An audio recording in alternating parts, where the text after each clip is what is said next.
The day at Summit Denali starts, students arriving between 7:30 and 8:15.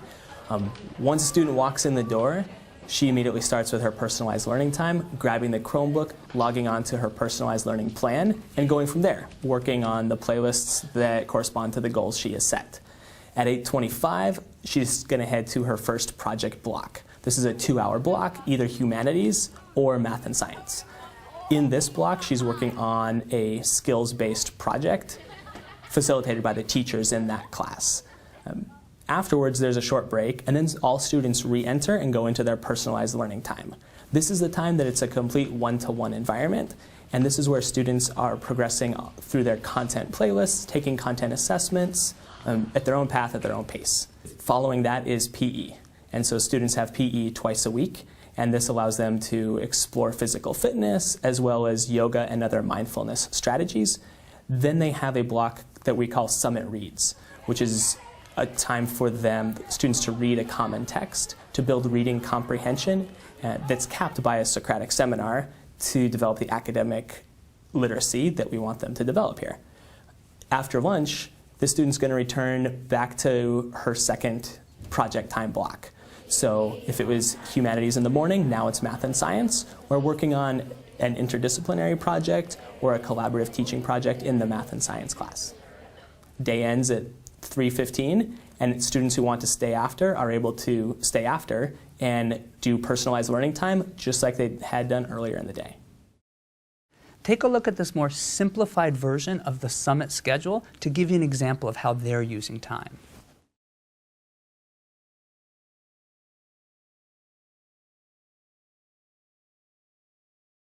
What you probably notice is that for a portion of the day, and in fact all of Friday, students are learning off of playlists where they get to make decisions about what and how they're learning the material.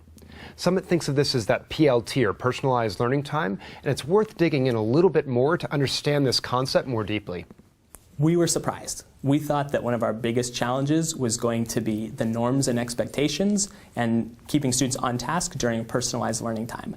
During this, students are in a large open space working completely on their own goals, and there's just a couple teachers who are around the space to support some learning and also to proctor the assessments.